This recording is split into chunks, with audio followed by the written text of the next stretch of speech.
بسم اللہ الرحمن الرحیم۔ السلام علیکم ورحمۃ اللہ وبرکاتہ۔ ترجمہ قرآن مجید کو آگے بڑھاتے ہوئے آج ہم سورہ بقرہ کی آیت نمبر 280 سے 283 تک کا ترجمہ پڑھیں گے۔ اور آیت نمبر 280، اور اگر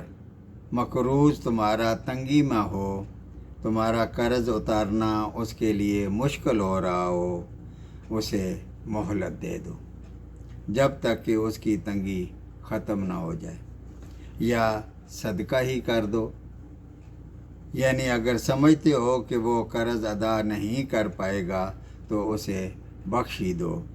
یہ تمہارے لیے بہت ہی بہتر ہے اگر تم علم رکھتے ہو۔ آیت نمبر 281، اور ڈرو اس دن سے جس دن تم سب اللہ تعالیٰ کی طرف لوٹائے جاؤ گے، اور ہر شخص کو اس کے اعمال جو اس نے آگے بھیجے ہوں گے کا پورا بدلہ دیا جائے گا، اور ان پر ظلم نہیں کیا جائے گا۔ آگے قرض کے معاملے میں بہت لمبی آیت آ رہی ہے۔ آیت نمبر 282، اے ایمان والو، جب تم ایک دوسرے کے ساتھ قرض کا معاملہ کرو، میعاد مقرر کر کے لکھ لیا کرو۔ عام طور پر ہوتا کیا ہے کہ زبانی معاملات طے ہو جاتے ہیں کہ کیا لکھانا ہے، بھائی ہے، دوست ہے،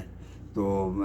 برا من آ جائے گا، تو آخر میں ہوتا کیا ہے کہ ایسے معاملات ہو جاتے ہیں کہ ایک دوسرے سے بول چال تک ختم ہو جاتی ہے، اور یہ اللہ تعالیٰ کی نافرمانی کی وجہ سے ہوتا ہے۔ اور لکھنے والے کو چاہیے کہ وہ تمہارا آپس کا معاملہ عدل سے لکھے اور اس میں ڈنڈی نہ مارے، اور لکھنے والے کو جس نے لکھنا پڑھنا سیکھا ہوا ہے، اللہ ہی نے ہی اسے سکھایا ہے، تو اسے اس کے لکھنے کا انکار نہیں کرنا چاہیے، اور لکھوائے وہ شخص جس کے ذمے حق ہو، یعنی جو قرض لے رہا ہے وہ لکھوائے، اور اپنے اللہ سے ڈرتا رہے جو اس کا رب ہے، اور حق سے لکھوائے، یعنی اس میں کمی نہ کرے۔ اور جس شخص کے ذمے حق ہے وہ اگر نادان ہو یا کمزور ہو یا لکھوانے کی طاقت نہ رکھتا ہو تو اس کا ولی عدل کے ساتھ لکھوا دے، اور اپنے میں سے 2 مرد گواہ رکھ لو، اور اگر 2 مرد نہ ہوں تو 1 مرد اور 2 عورتیں جنہیں تم گواہوں میں سے پسند کر لو، تاکہ ایک کی بھول چوک کو دوسری یاد دلا دے۔ اب یہاں پر ایک نقطہ ہے کہ بھول چوک صرف عورت کے لیے آیا ہے،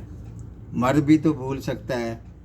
عورت کو اللہ تعالیٰ نے چونکہ ازدواجی زندگی میں نمبر 2 پر رکھا ہے، اسے مرد کے تابع رہنا ہے، تو اللہ تعالیٰ نے مرد کو نسبت عورت میں بھولنے کا مادہ زیادہ رکھا ہے، یعنی مرد کی نسبت مرد میں بھی بھولنے کا جو ہے وہ مادہ ہے، لیکن عورت میں مرد کی نسبت بھولنے کا مادہ زیادہ رکھا ہے۔ وہ اس لیے کہ اس کو ماتحت رہنا ہے، اور ماتحت کے جذبات اور احساسات کو جب ٹھیس پہنچتی ہے تو عورت اس کو جلدی بھول جاتی ہے۔ اس طرح اور معاملات میں بھی یہ نقطہ اگر سمجھ میں نہ بھی آئے تو بھی اللہ تعالیٰ کا حکم ہے اسے ماننا ہے، اور گواہوں کو جب بلایا جائے تو وہ آنے سے انکار نہ کرے، اور قرض کا معاملہ چھوٹا ہو یا بڑا لکھنے میں سستی نہ کیا کرو، اور اللہ تعالیٰ کے نزدیک یہ بات بہت انصاف والی ہے، اور گواہ کو بھی درست رکھتی ہے اور شک و شبہ سے بھی بچانے والی ہے۔ اور ہاں، یہ اور بات ہے کہ جب معاملہ نقد تجارت کا ہو، یعنی جو پیسے دے رہا ہے اس کے بدلے میں مال لے رہا ہے تو ایسی صورت میں نہ لکھنے میں کوئی گناہ نہیں۔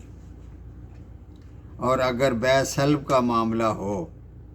جیسے کسی نے کاشتکار سے یہ معاہدہ کیا کہ اگلے سال میں تم سے اتنے من گندم اتنے روپے فی من کے حساب سے لوں گا، تو یہ بھی قرض کی شکل ہوگی، مگر اس میں رقم اسی وقت ادا کرنی ہوگی جب یہ معاہدہ ہو رہا ہے۔ یہ بیع سلب کہلاتی ہے۔ اس کو بھی لکھوا لیا کرو اور 2 گواہ بنا لیا کرو، اور یاد رکھو کہ لکھنے والے اور گواہ کو کوئی نقصان نہ پہنچایا جائے۔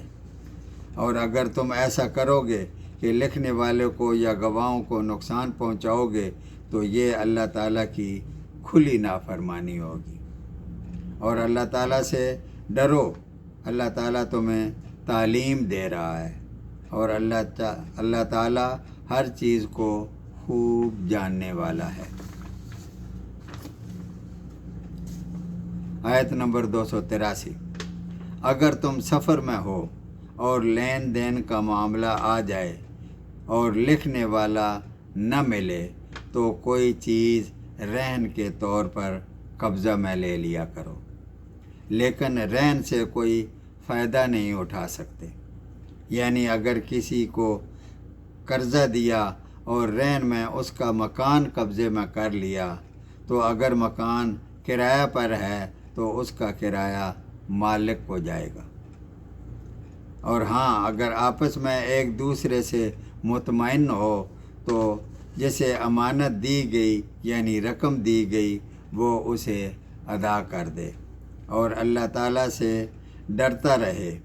جو اس کا رب ہے، لیکن یہ اس صورت میں ہے جب تم سفر میں ہو اور لکھنے والا کوئی نہیں۔ اور گواہی کو مت چھپاؤ، جو اسے چھپا لے تو اس کا دل گنہگار ہو جائے گا، اور جو کچھ تم کرتے ہو اللہ تعالیٰ اسے خوب جانتا ہے۔ صدق اللہ العظیم۔